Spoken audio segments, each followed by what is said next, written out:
boundaries. Ano mga do's and don'ts sa inyo bilang komedyante? Do's. Doon ako sa do's muna. Learn to listen. Yes. Palagi. Kailangan mong makinig. Lalo pag may bumabangka, lalo pag magkakagrupo kayo, pakinggan mo kung sino yung bumabangka at doon ka tumiming kung kailan ka papasok. Kasi yung bumabangkang yun, mararamdaman niya naman kung meron ka ding gustong sabihin. Hindi kailangan excited ka palagi.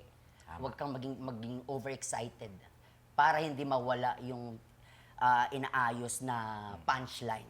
It's not easy. Hindi ho madali yan. Pero napakagandang tip. Oo. Listen. Yes. Ano naman yung don't bilang komedyante? Yung maingay. Every time, kasi sayang yung momentum eh. Pagka once nagchikahan, tapos may biglang pasok na wala naman sa hulog, hindi connect doon, maingay lang. So, nawawala yung Anong conversation. ginagawa mo? Baba.